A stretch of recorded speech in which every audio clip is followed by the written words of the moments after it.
ಲೋಕಾಯುಕ್ತದಲ್ಲಿ CM ವಿರುದ್ಧ FIR ದಾಖಲಾಗಿದೆ. ಈಗಾಗಲೇ ಎಲ್ಲಾ ಪಕ್ಷಗಳು ಕೂಡ ಸಿಎಂ ಅವರ ರಾಜೀನಾಮೆಗೆ ಆಗ್ರಹಿಸ್ತಾ ಇದ್ದಾರೆ. ನಮ್ಮ ಜೊತೆಗೆ ಮಾತಾಡೋದಕ್ಕೆ ಜಿಡಿ ದೇವೇಗೌಡ ಇವತ್ತು ಕೊಟ್ಟಂತಹ ಒಂದು ಹೇಳಿಕೆ ಸಾಕಷ್ಟು ಅಚ್ಚರಿಯನ್ನು ಮೂಡಿಸಿದೆ. ಗೌಡ್ರು, ಇವತ್ತು ಕೊಟ್ಟಂತಹ ಒಂದು ಹೇಳಿಕೆ ಸಾಕಷ್ಟು ಸಂಚಲನ ಸೃಷ್ಟಿ ಮಾಡಿದೆ. ಸಿದ್ದರಾಮಯ್ಯ ಅವರು ಯಾಕೆ ರಾಜೀನಾಮೆ ಕೊಡಬೇಕು ಅನ್ನೋ ಪ್ರಶ್ನೆ ಎತ್ತಿದ್ದೀರಿ. ನೋಡಪ್ಪ,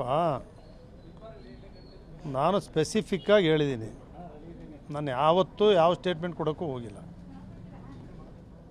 ಅದಕ್ಕೆ ಅವನು ಯಾರೋ ಹೇಳ್ದ ಜಿ ಟಿ ದೇವೇಗೌಡನು ರೆಸೆಪ್ಟ್ ಮಾಡೋಣ ಅಂತ.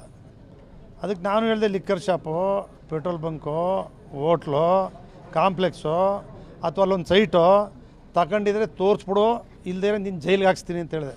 ಆವತ್ತಿಂದ ಅವ್ನು ಸುದ್ದಿ ಇಲ್ಲ. ಏನಪ್ಪ ಹಂಗೆ ಹೇಳೋಕ್ಕೇನೋ ಎಲ್ರಿಗೂ ಬಿಟ್ಬಿಟ್ಟ 110 ಸೈಟ್ ತಗೊಂಡವ್ರೆ ಅಂತ. ಅದಕ್ಕೆ ನಾನೇನು ಹೇಳೋದು ಅಂತ ಹೇಳಿದ್ರೆ, ಸಿದ್ದರಾಮಯ್ಯನವರು ವಿಚಾರದಲ್ಲಿ RTI ಕಾರ್ಯಕರ್ತರು ಮತ್ತು ವಿರೋಧ ಪಕ್ಷದವರು ರಾಜ್ಯಪಾಲರಿಗೆ ಮನವಿ ಮಾಡಿದ್ಮೇಲೆ ರಾಜ್ಯಪಾಲರು ಒಂದೇ ದಿನದಲ್ಲಿ ಅವ್ರು ಕೊಟ್ಟಂಥ ರಿಪೋರ್ಟ್ ಮೇಲೆ ಇನ್ವೆಸ್ಟಿಗೇಷನ್ಗೆ ಆದೇಶ ಮಾಡಿದ್ದಾರೆ. ಅವ್ರಿಗೆ ಇನ್ವೆಸ್ಟಿಗೇಷನ್ನು ಮಾಡಲಿಕ್ಕೆ ಅಧಿಕಾರ ಇಲ್ಲ ಅಂತೇಳಿ ಇವರು ಹೈಕೋರ್ಟ್ಗೆ ಹೋಗಿದ್ದಾರೆ.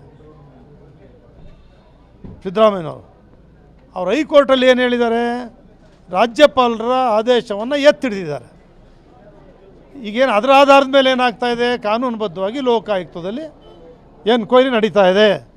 ಸ್ನೇಹಮಯಿ ಕೃಷ್ಣ ಇಡಿಗೂ ಹೋಗಿದ್ದಾರೆ. ಎನ್ಕ್ವೈರಿಗಳು ತನಿಖೆ ನಡೀತವೆ.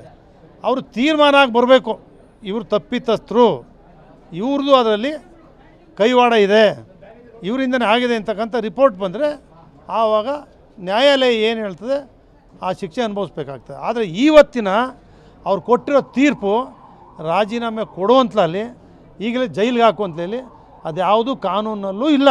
ಅವ್ರು ರಾಜೀನಾಮೆ ಕೊಡಬೇಕಾಗೂ ಇಲ್ಲ. ಕುಮಾರಸ್ವಾಮಿ ಅವರೇ ಮೊದಲ ದಿನದಲ್ಲಿ ಕೂಡ ಆಗ್ರಹಿಸ್ತಾ ಇರುವುದು ಸಿದ್ದರಾಮಯ್ಯ ಕೂಡಲೇ ರಾಜೀನಾಮೆ ಕೊಟ್ಟು ವಿಚಾರಣೆ ಎದುರಿಸಬೇಕು ಅಂತೇಳಿ. ಕುಮಾರಸ್ವಾಮಿಯವರು ಕೇಂದ್ರ ಸರ್ಕಾರದಲ್ಲಿ ಮಂತ್ರಿಗಳಿದ್ದಾರೆ. ಅವ್ರು ಮನಸ್ಸು ಮಾಡಿದ್ರೆ ಇವ್ರಿಗೇನು ಮುಖ್ಯಮಂತ್ರಿ ಆಗಿದ್ದಾರೆ, ತನಿಖಾ ಸಂಸ್ಥೆಗಳು ಇವ್ರ ಕೈಗಳಿಗೆ ಹೆಂಗೆ ಮಾಡ್ತವೆ ಅಂತ ಅವ್ರು ಮನಸ್ಸು ಮಾಡಿದ್ರೆ CBIಯಿಂದನೇ ಮಾಡಿಸ್ಬೋದು. ಅವ್ರ ಮೇಲೆ ಕೂಡ ಎಫ್ಐಆರ್ ದಾಖಲಾಗಿದೆ. ಅವ್ರ ರಾಜೀನಾಮೆ ಕೇಳ್ತೀರಾ ಸರ್ ಅಂತ? ನಾನು ಕುಮಾರಸ್ವಾಮಿ ಅವರಂತಾಗಲಿ, ಈಗ ಅಶೋಕ್ ಅವ್ರ ಮೇಲೆ ಬಂದಿದ್ದಲ್ಲ ಅವ್ರ ಮೇಲಾಗಲಿ, ಸಿದ್ದರಾಮಯ್ಯನವ್ರ ಮೇಲಾಗಲಿ, ರಾಜಕೀಯದಲ್ಲಿ ಇರ್ತಕ್ಕಂಥವ್ರ ಮೇಲೆ ಪ್ರತಿಯೊಬ್ಬರು ಒಂದಲ್ಲ ಒಂದು ರೀತಿ ಕೊಡ್ತಾರೆ. ಕೂಡಲೇ FIR ಹಾಕ್ತಾರೆ, ಹಾಕಿದ್ಮೇಲೆ ತನಿಖೆ ಮಾಡ್ತಾರೆ. FIR ಕೂಡಲೇ ರಾಜೀನಾಮೆ ಕೊಡಿ ಅಂದರೆ ಯಾರು ಕೊಡ್ತಾರೆ? ರಾಜೀನಾಮೆ ಸುಲಭ ಕೊಡ್ತಾರಾ? ಯಾರು ಕೊಡಲ್ಲ. ರಾಜೀನಾಮೆ ಕೊಡಬೇಕಾಗೂ ಇಲ್ಲ. ಸಿಎಂ ವಿರುದ್ಧ ಷಡ್ಯಂತ್ರ ನಡೀತಾ ಇದ್ದಾರೆ ಗೌಡ್ರೆ ಅಂತ ನಿಮ್ಗೆ ಗೊತ್ತಿರೋ ಪ್ರಕಾರ ಅವರ ಪಕ್ಷದಲ್ಲಿ ಅಥವಾ ನಿಮ್ಮ ವಿರೋಧ ಪಕ್ಷ ಎಲ್ಲೋ ಕೈ ಜೋಡಿಸಿದ್ದಾರೆ ಹೇಗೆ ಸರ್ ಅಂತ?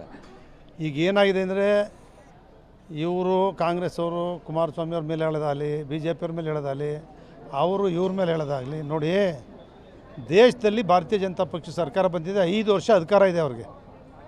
ಇಲ್ಲಿ ಕಾಂಗ್ರೆಸ್ ಸರ್ಕಾರ ಬಂದಿದೆ, 5 ವರ್ಷ ಇವ್ರಿಗೆ. ಇವರು ಸರಿಯಾಗಿ ನಡೆಸಲಿಲ್ಲ ಅಂತೇಳಿದ್ರೆ ಜನ ತೀರ್ಪು ಕೊಡ್ತಾರೆ. ಸಿಎಂ ಅವರು ಕೊಟ್ಟಿರುವಂಥ ಸೈಟ್ ಎಲ್ಲವೂ ಲೀಗಲ್ ಆಗಿದೆ. ನೀವು ಕೂಡ ಗೂಢ ಸದಸ್ಯರಾಗಿದ್ರಿ, ಎಲ್ಲವೂ ಕೂಡ ಲೀಗಲ್ ಆಗಿದೆಯಾ ಅಂತ? ಲೀಗಲ್ ನೋಡೋರು ಯಾರು? ಲೀಗಲ್ ನೋಡ್ತಕ್ಕಂಥವನು ಅಧಿಕಾರಿ. ಲೀಗಲ್ ನೋಡ್ತಕ್ಕಂಥವನು ಅಧಿಕಾರಿ. ಅಲ್ಲಿ ಯಾವನು ಡಿನೋಟಿಫೈ ಮಾಡೋದಾಗಲಿ, ಕನ್ವರ್ಷನ್ ಮಾಡೋದಾಗಲಿ, ಅಲ್ಲಿ DC ಆಗಲಿ, ಸ್ಪಾಟ್ಗೆ ಯಾರು ಹೋಗಿದ್ರು ಅವರು ಅದನ್ನು ನೋಡಬೇಕು. ಇಲ್ಲಿಗೆಲ್ಲ ಮಾಡೋರು ಯಾರು? ನಾವು ಮಾಡ್ತೀವ, ನಾವು ಬರಿತೀವ ರಾಜಕಾರಣಿಗಳು. ಅವ್ರು ಮಾಡ್ತಕ್ಕಂಥದ್ದು ಕಾರಣ ತೋರೋದೇನೋ, ಇವರು DCM ಇದ್ದರು, ಅಧಿಕಾರ ಇದ್ದರು, ಇನ್ಫ್ಲೂಯೆನ್ಸ್ ಮಾಡೋರೇನೋ ಒಂದೇ ಕಾರಣ ತೋರ್ತಿರೋದು. ಆದ್ದರಿಂದ ಲೀಗಲ್ಲು ಇಲ್ಲೀಗಲ್ಗೆಗೋಸ್ಕರನೇ ತನಿಖೆ ಮಾಡ್ತಾ ಇರ್ತಕ್ಕಂಥದ್ದು. ತನಿಖೆ ಮಾಡಿದ್ಮೇಲೆ ಹೊರ ಬರೋದು. ಮೂಡಾದಲ್ಲಿ ಹಗರಣ ನಡೆದೇ ಇಲ್ವಾ ಗೌಡ್ರೆ? ನೀವು ಕೂಡ ಭಾಳ ವರ್ಷಗಳ ಸದಸ್ಯರಾಗಿದ್ದೀರಿ. ಮೂಡಾದಲ್ಲಿ ಈ ರೀತಿ ಯಾವತ್ತೂ ಕೂಡ ಮೂಡಾದ ಇತಿಹಾಸದಲ್ಲಿ ಈ ರೀತಿ ನಡೆದಿಲ್ಲ. ಈ ರೀತಿ ದೇಶದಲ್ಲೇ ರಾಜ್ಯದಲ್ಲೇ ಈ ರೀತಿ ಕೆಟ್ಟ ಕೂಗು ಬಂದಿಲ್ಲ. ಆದ್ದರಿಂದ ಇವತ್ತು ಏನು ಅವರು 14 ಸೈಟಿನ ವಾಪಸ್ ಕೊಟ್ಟಿದ್ದಾರೆ, ಉಳಿದಿರೋದವನ್ನು ಕೂಡ ತನಿಖೆ ಮಾಡಲಿ. ಯಾವುದು ಕಾನೂನುಬದ್ಧವಾಗಿದೆ ಅದನ್ನು ಅವ್ರಿಗೆ ಕೊಡಲಿ. ಇಲ್ಲಿಗಲ್ ಆಗಿದೆ ಅವ್ರು ಶಿಕ್ಷೆ ಕೊಡಲಿ. ಕೊನೆಯದಾಗಿ ಸಿಎಂ ಅವರು ರಾಜೀನಾಮೆ ಕೊಡಬಾರ್ದು ಈಗ? CM ಆಗಲಿ ಕುಮಾರಸ್ವಾಮಿ ಯಾರು ರಾಜೀನಾಮೆ ಕೊಡೋ ಅಗತ್ಯ ಇಲ್ಲ ರೀ. ಯಾಕೆ ರಾಜೀನಾಮೆ ಕೊಡ್ತಾರೆ ರೀ? ಕಾನೂನಲ್ಲಿ ಹೇಳಿದ್ದಾರೆ ರಾಜೀನಾಮೆ ಕೊಡು ಅಂತ. ತನಿಖಾ ಸಂಸ್ಥೆಗಳು ಅವ್ರ ಅಂಡರ್ ಇರ್ತವೆ, ಸೊ ಹೀಗಾಗಿ ತನಿಖೆಗೆ ಅಡ್ಡಿ ಆಗುತ್ತೆ ಅಂತೇಳಿ ಹಾಕ್ಸಿ. CBIಗೆ ನಿಮ್ಗೆ ಇದಾಗ ಒಪ್ಪಿಗೆ ಇಲ್ಲ ಅಂತ CBIಗೆ ಹಾಕ್ಸಿ. ಈಗ ED ಕೊಟ್ಟಿದ್ರಲ್ಲ ಮಾಡಿಸಿ. ಅದಕ್ಕೆ ಯಾಕೆ ಮಾತಾಡ್ತೀರಿ? ಸುಮ್ಮನೆ ಯಾಕೆ ಹೋಗಿ ರಾಜೀನಾಮೆ ಕೊಡಿ, ರಾಜೀನಾಮೆ ಬಿಟ್ಟು ರಾಜೀನಾಮೆ ಕೊಟ್ಬಿಟ್ಟಾರೆ. ನೀವು ಕೊಡಲ್ಲ, ಇವರು ಕೊಡಲ್ಲ. ರಾಜೀನಾಮೆ ಕೊಡೋ ಅಗತ್ಯ ಇಲ್ಲ. ಇದಿಷ್ಟು ಜಿ ಟಿ ದೇವೇಗೌಡ ಅವರ ಮಾತುಗಳು. ಕ್ಯಾಮರಾ ಪರ್ಸನ್ ಸಂಜಯ್ ಜೊತೆಗೆ ವಿನೋದ್ ಪಡವಾರ, ರಿಪಬ್ಲಿಕ್ ಕನ್ನಡ, ಚಾವಳಿ ಬೆಟ್ಟ. ಲೋಕಾಯುಕ್ತದಲ್ಲಿ ಸಿಎಂ ವಿರುದ್ಧ ಎಫ್ಐಆರ್ ದಾಖಲಾಗಿದೆ. ಈಗಾಗಲೇ ಎಲ್ಲಾ ಪಕ್ಷಗಳು ಕೂಡ ಸಿಎಂ ಅವರ ರಾಜೀನಾಮೆಗೆ ಆಗ್ರಹಿಸ್ತಾ ಇದ್ದಾರೆ. ನಮ್ಮ ಜೊತೆಗೆ ಮಾತಾಡೋದಕ್ಕೆ ಜಿ ಟಿ ದೇವೇಗೌಡ ಇವತ್ತು ಕೊಟ್ಟಂತಹ ಒಂದು ಹೇಳಿಕೆ ಸಾಕಷ್ಟು ಅಚ್ಚರಿಯನ್ನು ಮೂಡಿಸಿದೆ. ಗೌಡ್ರು, ಇವತ್ತು ಕೊಟ್ಟಂತಹ ಒಂದು ಹೇಳಿಕೆ ಸಾಕಷ್ಟು ಸಂಚಲನ ಸೃಷ್ಟಿ ಮಾಡಿದೆ. ಸಿದ್ದರಾಮಯ್ಯ ಅವರು ಯಾಕೆ ರಾಜೀನಾಮೆ ಕೊಡಬೇಕು ಅನ್ನೋ ಪ್ರಶ್ನೆ ಎತ್ತಿದ್ದೀರಿ. ನೋಡಪ್ಪ, ನಾನು ಸ್ಪೆಸಿಫಿಕ್ಕಾಗಿ ಹೇಳಿದ್ದೀನಿ, ನಾನು ಯಾವತ್ತೂ ಯಾವ ಸ್ಟೇಟ್ಮೆಂಟ್ ಕೊಡೋಕ್ಕೂ ಹೋಗಿಲ್ಲ. ಅದಕ್ಕೆ ಅವನು ಯಾರೋ ಹೇಳ್ದ ಜಿ ಟಿ ದೇವೇಗೌಡನು ರೈಸೌಟ್ ಮಾಡೋಣ ಅಂತ. ಅದಕ್ಕೆ ನಾನು ಹೇಳಿದೆ, liquor shop, petrol bunk, hotel, complex ಅಥವಾ ಅಲ್ಲೊಂದು ಸೈಟು ತಗೊಂಡಿದ್ರೆ ತೋರಿಸ್ಬಿಡು, ಇಲ್ಲದೇ ನೀನು ಜೈಲಿಗೆ ಹಾಕ್ಸ್ತೀನಿ ಅಂತ ಹೇಳಿದೆ. ಆವತ್ತಿಂದ ಅವ್ನು ಸುದ್ದಿ ಇಲ್ಲ. ಏನಪ್ಪ ಹಂಗೆ ಹೇಳೋಕ್ಕೇನೋ ಎಲ್ರಿಗೂ ಬಿಟ್ಬಿಟ್ಟ 110 ಸೈಟ್ ತಗೊಂಡವ್ರೆ ಅಂತ. ಅದಕ್ಕೆ ನಾನೇನು ಹೇಳೋದು ಅಂತ ಹೇಳಿದ್ರೆ, ಸಿದ್ದರಾಮಯ್ಯನವರು ವಿಚಾರದಲ್ಲಿ RTI ಕಾರ್ಯಕರ್ತರು ಮತ್ತು ವಿರೋಧ ಪಕ್ಷದವರು ರಾಜ್ಯಪಾಲರಿಗೆ ಮನವಿ ಮಾಡಿದ್ಮೇಲೆ ರಾಜ್ಯಪಾಲರು ಒಂದೇ ದಿನದಲ್ಲಿ ಅವ್ರು ಕೊಟ್ಟಂಥ ರಿಪೋರ್ಟ್ ಮೇಲೆ ಇನ್ವೆಸ್ಟಿಗೇಷನ್ಗೆ ಆದೇಶ ಮಾಡಿದ್ದಾರೆ. ಅವ್ರಿಗೆ ಇನ್ವೆಸ್ಟಿಗೇಷನ್ನು ಮಾಡಲಿಕ್ಕೆ ಅಧಿಕಾರ ಇಲ್ಲ ಅಂತೇಳಿ ಇವರು ಹೈಕೋರ್ಟ್ಗೆ ಹೋಗಿದ್ದಾರೆ.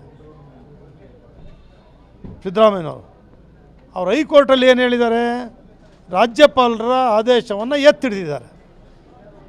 ಈಗೇನು ಅದರ ಆಧಾರದ ಮೇಲೆ ಏನಾಗ್ತಾಯಿದೆ, ಕಾನೂನುಬದ್ಧವಾಗಿ ಲೋಕಾಯುಕ್ತದಲ್ಲಿ ಎನ್ಕ್ವೈರಿ ನಡೀತಾ ಇದೆ. ಸ್ನೇಹಮಯಿ ಕೃಷ್ಣ ಇಡಿಗೂ ಹೋಗಿದ್ದಾರೆ. ಎನ್ಕ್ವೈರಿಗಳು ತನಿಖೆ ನಡೀತವೆ. ಅವರು ತೀರ್ಮಾನ ಆಗಿ ಬರಬೇಕು, ಇವರು ತಪ್ಪಿತಸ್ಥರು, ಇವ್ರದ್ದು ಅದರಲ್ಲಿ ಕೈವಾಡ ಇದೆ, ಇವರಿಂದನೇ ಆಗಿದೆ ಅಂತಕ್ಕಂಥ ರಿಪೋರ್ಟ್ ಬಂದರೆ ಆವಾಗ ನ್ಯಾಯಾಲಯ ಏನು ಹೇಳ್ತದೆ ಆ ಶಿಕ್ಷೆ ಅನುಭವಿಸ್ಬೇಕಾಗ್ತದೆ. ಆದರೆ ಇವತ್ತಿನ ಅವ್ರು ಕೊಟ್ಟಿರೋ ತೀರ್ಪು ರಾಜೀನಾಮೆ ಕೊಡುವಂತಲಲ್ಲಿ ಈಗಲೇ ಜೈಲಿಗೆ ಹಾಕುವಂತಲಲ್ಲಿ ಅದು ಯಾವುದೂ ಕಾನೂನಲ್ಲೂ ಇಲ್ಲ. ಅವ್ರು ರಾಜೀನಾಮೆ ಕೊಡಬೇಕಾಗೂ ಇಲ್ಲ. ಕುಮಾರಸ್ವಾಮಿ ಅವರೇ ಮೊದಲ ದಿನದಲ್ಲಿ ಕೂಡ ಆಗ್ರಹಿಸ್ತಾ ಇರುವುದು ಸಿದ್ದರಾಮಯ್ಯ ಕೂಡಲೇ ರಾಜೀನಾಮೆ ಕೊಟ್ಟು ವಿಚಾರಣೆ ಎದುರಿಸಬೇಕು ಅಂತೇಳಿ. ಕುಮಾರಸ್ವಾಮಿಯವರು ಕೇಂದ್ರ ಸರ್ಕಾರದಲ್ಲಿ ಮಂತ್ರಿಗಳಿದ್ದಾರೆ. ಅವ್ರು ಮನಸ್ಸು ಮಾಡಿದ್ರೆ ಇವ್ರಿಗೇನು ಮುಖ್ಯಮಂತ್ರಿ ಆಗಿದ್ದಾರೆ, ತನಿಖಾ ಸಂಸ್ಥೆಗಳು ಇವ್ರ ಕೈಗಳಿಗೆ ಹೆಂಗೆ ಮಾಡ್ತವೆ ಅಂತ ಅವ್ರು ಮನಸ್ಸು ಮಾಡಿದ್ರೆ CBIಯಿಂದನೇ ಮಾಡಿಸ್ಬೋದು. ಅವ್ರ ಮೇಲೆ ಕೂಡ ಎಫ್ಐಆರ್ ದಾಖಲಾಗಿದೆ. ಅವ್ರ ರಾಜೀನಾಮೆ ಕೇಳ್ತೀರಾ ಸರ್ ಅಂತ? ನಾನು ಕುಮಾರಸ್ವಾಮಿ ಅವರಂತಾಗಲಿ, ಈಗ ಅಶೋಕ್ ಅವ್ರ ಮೇಲೆ ಬಂದಿದ್ದಲ್ಲ ಅವ್ರ ಮೇಲಾಗಲಿ, ಸಿದ್ದರಾಮಯ್ಯನವ್ರ ಮೇಲಾಗಲಿ, ರಾಜಕೀಯದಲ್ಲಿ ಇರ್ತಕ್ಕಂಥವ್ರ ಮೇಲೆ ಪ್ರತಿಯೊಬ್ಬರು ಒಂದಲ್ಲ ಒಂದು ರೀತಿ ಕೊಡ್ತಾರೆ. ಕೂಡಲೇ FIR ಹಾಕ್ತಾರೆ, ಹಾಕಿದ್ಮೇಲೆ ತನಿಖೆ ಮಾಡ್ತಾರೆ. FIR ಕೂಡಲೇ ರಾಜೀನಾಮೆ ಕೊಡಿ ಅಂದರೆ ಯಾರು ಕೊಡ್ತಾರೆ? ರಾಜೀನಾಮೆ ಸುಲಭ ಕೊಡ್ತಾರಾ? ಯಾರು ಕೊಡಲ್ಲ. ರಾಜೀನಾಮೆ ಕೊಡಬೇಕಾಗೂ ಇಲ್ಲ. ಸಿಎಂ ವಿರುದ್ಧ ಷಡ್ಯಂತ್ರ ನಡೀತಾ ಇದ್ದಾರೆ ಗೌಡ್ರೆ ಅಂತ ನಿಮ್ಗೆ ಗೊತ್ತಿರೋ ಪ್ರಕಾರ ಅವರ ಪಕ್ಷದಲ್ಲಿ ಅಥವಾ ನಿಮ್ಮ ವಿರೋಧ ಪಕ್ಷ ಎಲ್ಲೋ ಕೈ ಜೋಡಿಸಿದ್ದಾರೆ ಹೇಗೆ ಸರ್ ಅಂತ? ಈಗ ಏನಾಗಿದೆ ಅಂದರೆ, ಇವರು ಕಾಂಗ್ರೆಸ್ ಅವರು ಕುಮಾರಸ್ವಾಮಿ ಅವ್ರ ಮೇಲೆ ಹೇಳೋದಾಗಲಿ, BJP ಅವ್ರ ಮೇಲೆ ಹೇಳೋದಾಗಲಿ, ಅವರು ಇವ್ರ ಮೇಲೆ ಹೇಳೋದಾಗಲಿ, ನೋಡಿ ದೇಶದಲ್ಲಿ ಭಾರತೀಯ ಜನತಾ ಪಕ್ಷ ಸರ್ಕಾರ ಬಂದಿದೆ, 5 ವರ್ಷ ಅಧಿಕಾರ ಇದೆ ಅವ್ರಿಗೆ. ಇಲ್ಲಿ ಕಾಂಗ್ರೆಸ್ ಸರ್ಕಾರ ಬಂದಿದೆ, 5 ವರ್ಷ ಇವ್ರಿಗೆ. ಇವ್ರು ಸರಿಯಾಗಿ ನಡೆಸಲಿಲ್ಲ ಅಂತೇಳಿದ್ರೆ ಜನ ತೀರ್ಪು ಕೊಡ್ತಾರೆ. ಸಿಎಂ ಅವರು ಕೊಟ್ಟಿರುವಂಥ ಸೈಟ್ ಎಲ್ಲವೂ ಲೀಗಲ್ ಆಗಿದೆ. ನೀವು ಕೂಡ ಬೋರ್ಡ್ ಸದಸ್ಯರಾಗಿದ್ರಿ, ಎಲ್ಲವೂ ಕೂಡ ಲೀಗಲ್ ಆಗಿದೆಯಾ ಅಂತ? ಲೀಗಲ್ ನೋಡೋರು ಯಾರು? ಲೀಗಲ್ ನೋಡ್ತಕ್ಕಂಥವನು ಅಧಿಕಾರಿ. ಲೀಗಲ್ ನೋಡ್ತಕ್ಕಂಥವನು ಅಧಿಕಾರಿ. ಅಲ್ಲಿ ಯಾವನು ಡಿನೋಟಿಫೈ ಮಾಡೋದಾಗಲಿ, ಕನ್ವರ್ಷನ್ ಮಾಡೋದಾಗಲಿ, ಅಲ್ಲಿ DC ಆಗಲಿ, ಸ್ಪಾಟ್ಗೆ ಯಾರು ಹೋಗಿದ್ರು ಅವರು ಅದನ್ನು ನೋಡಬೇಕು. ಇಲ್ಲಿಗೆಲ್ಲ ಮಾಡೋರು ಯಾರು? ನಾವು ಮಾಡ್ತೀವ, ನಾವು ಬರಿತೀವ ರಾಜಕಾರಣಿಗಳು. ಅವ್ರು ಮಾಡ್ತಕ್ಕಂಥದ್ದು ಕಾರಣ ತೋರೋದೇನೋ, ಇವರು DCM ಇದ್ದರು, ಅಧಿಕಾರ ಇದ್ದರು, ಇನ್ಫ್ಲೂಯೆನ್ಸ್ ಮಾಡೋರೇನೋ ಒಂದೇ ಕಾರಣ ತೋರ್ತಿರೋದು.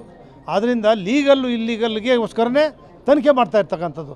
ತನಿಖೆ ಮಾಡಿದ್ಮೇಲೆ ಹೊರ ಬರೋದು. ಮೂಡಾದಲ್ಲಿ ಹಗರಣ ನಡೆದೇ ಇಲ್ವಾ ಗೌಡ್ರೆ? ನೀವು ಕೂಡ ಭಾಳ ವರ್ಷಗಳ ಸದಸ್ಯರಾಗಿದ್ದೀರಿ. ಮೂಡಾದಲ್ಲಿ ಈ ರೀತಿ ಯಾವತ್ತೂ ಕೂಡ ಮೂಡಾದ ಇತಿಹಾಸದಲ್ಲಿ ಈ ರೀತಿ ನಡೆದಿಲ್ಲ. ಈ ರೀತಿ ದೇಶದಲ್ಲೇ ರಾಜ್ಯದಲ್ಲೇ ಈ ರೀತಿ ಕೆಟ್ಟ ಕೂಗು ಬಂದಿಲ್ಲ.